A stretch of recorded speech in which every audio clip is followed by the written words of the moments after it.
बिस्मिल्लाहिर्रहमानिर्रहीम। अस्सलाम वालेकुम नाज़रीन, उम्मीद है आप सब लोग खैर खैरियत से होंगे। ये खबर आपको मिल चुकी होगी कि कतर पर इसराइल ने हमला किया है और ये फ़िज़ाई हमला है और जिसका निशाना बनाया गया है हमास के लीडरों को।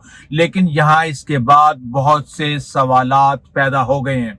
कहा यह जा रहा है कि अगले 48 घंटे अहम है, तमाम अरब ममालिक मिल के इसराइल को उसकी जाहिरियत पे जवाब देने जा रहे हैं। लेकिन इससे ज़्यादा बढ़ के ये सवाल सामने आ रहा है कि इसराइल और कतर के दरमियान कई ममालिक आते हैं। कौन सा मुल्क है जिसने कतर के खिलाफ इसराइल को अपनी एयर स्पेस दी, वरना जो दूसरा रास्ता है वो तकरीबन 2000 से 4800 किलोमीटर लंबा चौड़ा रास्ता है, जिसमें समंदर भी आते हैं, ममालिक भी आते हैं। तो वो रास्ता इख्तियार करने के लिए क्या अमेरिका का एयरक्राफ्ट कैरियर कतर के खिलाफ इस्तेमाल किया गया है। वो कतर जहां पे यूएस सेंट कमांड का ऑफिस मौजूद है और उस खित्ते को डील करने वाली अमेरिका की तमाम फौज, उसका हेड ऑफिस कतर में मौजूद है। बहुत सी खबरें हमारे पास आ रही हैं और उसके बाद सबसे बड़ा सवाल कि क्या वाकई वो 5 लीडर जिनका जिक्र किया जा रहा है कि वो शहीद हो गए हैं हमास के, क्या वो वाकई शहीद हुए हैं?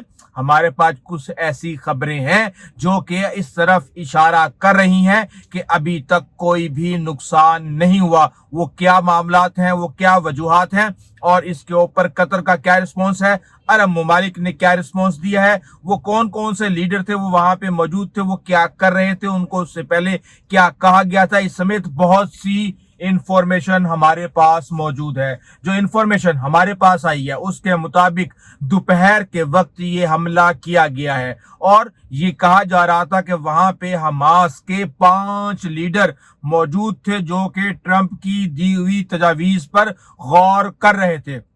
उनमें खलील अल हया मौजूद थे, इसके साथ खालिद मिशल का नाम आ रहा है, मोहम्मद दरवेश, जाहिर जबारीन और अबू मजरूक वहां पे मौजूद थे। और जब ये बात सामने आई कि वहां पर हमले हुए हैं तो सबसे पहले ये जहन में सवाल आया कि कितने हमले किए गए हैं। तो पता ये चला कि वहां पे तकरीबन 6 हमले किए गए हैं और मल्टीपल एक्सप्लोजन्स की आवाजें आई हैं। इसके साथ ही जो इसराइल के सहाफी हैं, एक्सियोस के रिपोर्टर बैरिक रेविड, उन्होंने कहा कि जनाब मुझे इस्राएली ऑफिशियल्स ने यह कहा है कि हमने दोहा में धमाके किए हैं जिसका निशाना हमास की लीडरशिप है। और इसके साथ ही फिर अगला सवाल ये पैदा हुआ कि ये धमाके क्या वहां पे प्लांट किया गया था, एक्सप्लोजन जिस तरीके से हमने इस्माइल हानिया के मामले में देखा गया कि वहां ईरान के अंदर कहा यह जा रहा था कि कई महीने पहले वहां पे एक्सप्लोजन प्लांट कर दिया गया था।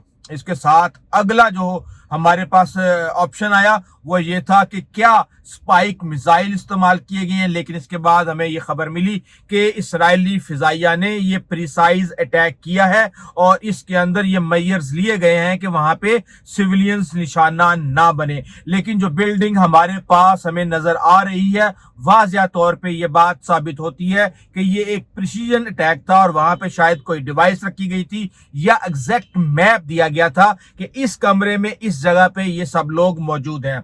लेकिन इसके साथ ही हम ये देखते हैं कि अमेरिका जो कि कतर का भी इत्तेहादी है और इसराइल का भी इत्तेहादी है और इस वक्त कतर की सालमियत और खुद मुख्तारी के ऊपर हमला हुआ है, तो वो क्या बयान देते हैं। और इस वक्त ये इंतजार किया जा रहा है कि कब ट्रंप का सोशल ट्रुथ के ऊपर जो उनका अकाउंट है इस हवाले से बयान सामने लेके आता है। और उम्मीद की जा सकती है कि जब आप ये वीडियो देख रहे हो तो उस वक्त तक बयान आ चुका हो। इसके साथ ही अब हमें ये बात भी समझ आ गई है कि ये जो मुज़ाकरात का लॉलीपॉप दिया जा रहा था उस पर ये फुल स्टॉप लग चुका है और इसके ऊपर फुल स्टॉप खुद इसराइल ने लगाया है। नेतन्याहू ने एक मैसेज और एक पैगाम दिया है जिसमें उन्होंने कहा है कि इसको कंडक्ट करने के और इस समेत जितनी भी रिस्पॉन्सिबिलिटी होती है वो मैं जो है इसकी रिस्पॉन्सिबिलिटी लेता हूं। पता नहीं अब ये सियासी बयान है या किस चीज का, लेकिन आप इसराइल की बदमाशी चेक करें कि 1 माह के अंदर 6 अरब ममालिक को निशाना बना चुका है। लेबनान पर इसने हमला किया, यमन पर इसने हमला किया, सीरिया पर इसने हमला किया, फलस्तीन और गजा पे इसने हमला किया, कतर पर अब फिर हमला करने के साथ साथ हम ये देख रहे हैं कि ट्यूनिस की एक कश्ती जो कि इमदादी सामान लेकर आई हुई थी फ्लोटाइल, वो उसको धमाके के साथ उसको अटैक करके बंदरगाह पर ही तबाह कर दिया गया। और इसके साथ ही हम ये देख रहे हैं कि व्हाइट हाउस इसके ऊपर कोई भी बयान देने से इनकारी है। बहरहाल जिस जगह पे ये अटैक किया गया है ये एक तरह से वहां पे एम्बेसीज थी वहां पे, और एक तरह का सफारत खानों का सारे इनक्लेव से वहां पर ये हमला किया गया है। और कहा यह जा रहा है कि कतर ने इसकी शदीद मजम्मत किया और इसको क्रिमिनल अटैक करार दिया है, इंटरनेशनल कवानीन की खिलाफ वर्जी करार दिया है, और कतर और उसके शहरियों की सालमियत के लिए इसको संगीन खतरा करार दिया गया है। जबकि अल जजीरा जो कि अरब में इंफॉर्मेशन के लिए एक बहुत बड़ा सोर्स है और इनके सहाफ़ी फलस्तीन और गजा में भी मौजूद हैं, इन्होंने ये इंफॉर्मेशन दी है कि हमास के जरिए से हमने ये मालूमात ली हैं, जिसमें उन्होंने ये कहा है कि ऑल सर्वाइव्ड, यानी हमारा कोई भी मेंबर इस हवाले से उसको कोई नुकसान नहीं पहुंचा। बहरहाल ये एक डेवलपिंग स्टोरी है और इसके ऊपर मुसलसल इंफॉर्मेशन आ रही है। इसके साथ ही हमें यूएस एम्बेसी की तरफ से भी इंफॉर्मेशन मिली है जो कि कतर के अंदर मौजूद है,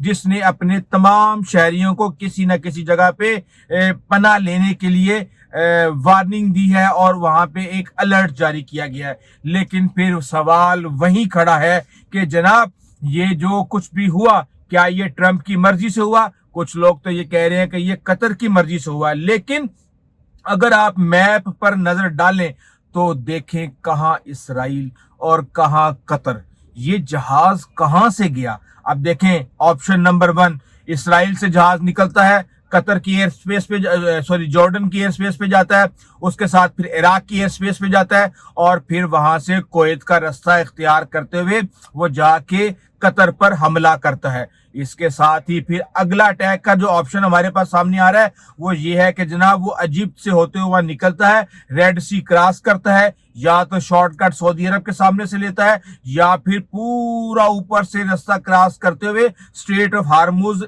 ईरान के सामने से होते हुए जाके कतर के ऊपर अटैक करता है। 4800 किलोमीटर का सफर है, कैसे कर लिया? क्या किसी मुल्क का एयरक्राफ्ट कैरियर, जाहिर सी बात है अमेरिका का ही वहां पे मौजूद है, क्या उसको इस्तेमाल किया गया है, या फिर एयर रिफ्यूलिंग के जो जहाज हैं वो उसके साथ साथ वहां पे जिस तरह B2 का ऑपरेशन हुआ था क्या ये काम भी किया गया है? ये सारी की सारी तफसील आहिस्ता आहिस्ता हमारे सामने आ रही है। और इसके अलावा एक और ऑप्शन कि इसराइल से मेडिटेरियन सी से ये जाता है जनाब साइप्रस तुर्की से इराक और फिर गल्फ के वाटर से होता हुआ कतर के ऊपर अटैक करता है। बहरहाल ये ऑप्शन जो है सामने आ रहे हैं और इसकी जो कहानी है बहुत जल्द खुलने वाली है। और इसके साथ ही हम ये देखते हैं कि खलील अल हया के बारे में जो इंफॉर्मेशन आई है कि वो कौन थे। खलील अल हया एक सीनियर हमास के लीडर जो कि हमास के सियासी ब्यूरो के एक रुकन और गजा की सियासी क़यादत में शामिल, वो 2024 में नायब चेयरमैन की जिम्मेदारी भी संभाल चुके हैं और हमास की IDF फायरिंग और इस जो शुरू के मुज़ाकरात थे उसके अंदर इन्होंने कलीदी किरदार अदा किया है। इसके साथ ही देखते हैं हम कि वो अल-कुद्स जो सेटलमेंट फहरिस्त थी उसके वो सरबराह रह चुके हैं और 2014 की जो जंग बंदी के मुज़ाकरात थे उसमें भी इन्होंने एक अहम किरदार अदा किया है। और इसके साथ ही अल कसाम ब्रिगेड जो कि हमास की अस्करी विंग है उसके सरबराह के तौर पे भी उनका नाम यानी वो नामजद हो चुके हैं। और इसमें हम ये देखते हैं कि इससे इनकी अस्करी और सियासी ताकत का हमारे सामने एक तरह से इंप्रेशन आता है कि ये दोनों मैदानों में बहुत ही स्ट्रांग थे। लेकिन हम ये देख रहे हैं कि इसके साथ ही पूरी दुनिया से रिएक्शन और मुमकिना असरात जो कि हो सकते हैं वो आना शुरू हो गए हैं। Kuwait, Jordan, Maldives, Iraq, Saudi Arab, UN समेत बेतहाशा ममालिक ने इसकी शदीद मजम्मत की है। और इसके साथ ही दोहा में जो इसराइली हमला है इसके जो अरब रियासतें हैं इसका शदीद जो है वो इसको तनकीद कर रही हैं। और कतर की जो एक इंप्रेशन है कि कतर एक गैर महफूज मुल्क है ये फैल सकता है जिसका कतर को बहुत ज्यादा नुकसान होगा, क्योंकि वो तो इंटरनेशनल डिप्लोमेसी के अंदर अलग ही एक मुकाम हासिल करने की कोशिश कर रहा है। इसके साथ ही हम ये देख रहे हैं कि कतर की जो अंदरूनी सिक्योरिटी है इसके अंदर नेशनल सिक्योरिटी के हवाले से इकदामात के इम्कानात नजर आ रहे हैं और आवाम के अंदर एक खौफ का تاثر پایا جا رہا ہے۔ اس کے ساتھ ہی ہم یہ دیکھ رہے ہیں کہ خلیل الحیا جو کہ مذاکراتی رہنما کے طور پہ سامنے آئے تھے، اگر ان کو کچھ ہو جاتا ہے تو اس کا مطلب یہ ہے کہ تمام تر مذاکرات اور جو قیدیوں کا تبادلہ ہونے جا رہا تھا جس کے اوپر یہ ڈسکشن کر رہے تھے وہ سب کا سب متاثر ہونے جا رہا ہے، اور ایران اور ترکی سمیت بہت سے ممالک اور جو عرب امن پسند ممالک ہیں ان کا بھی ریئیکشن بہت سخت ہونے والا ہے۔ اس کے ساتھ ہی ہم یہ دیکھ رہے ہیں کہ یہاں پہ جو پورے کا پورا خطہ ہے وہ اس وقت جنگ کی لپیٹ میں آ گیا ہے، اور ایک بحران کے بعد دوسرا بحران اور دوسرے بحران کے بعد تیسرا بحران سعودی عرب کا میں دیکھ رہے ہیں کہ اس حوالے سے انتہائی سخت ریئیکشن آیا ہے۔ دیکھتے ہیں آنے والے دنوں میں اس کے اوپر کیا ہوتا ہے۔ عرب لیگ کا اجلاس ہوتا ہے، کوئی OIC کا اجلاس ہوتا ہے، یا صرف معاملہ مذمت کے بعد ہی ختم ہو جائے گا، اور ٹرمپ اور امریکہ اس کے اوپر کیا سٹینڈ لینے جا رہے ہیں۔ بہرحال اس حوالے سے ڈیولپنگ سٹوری اپڈیٹ کرتے رہیں گے۔ ابھی تک کے لیے اتنا ہی، آئندہ تک اجازت دیجیے۔ اللہ حافظ۔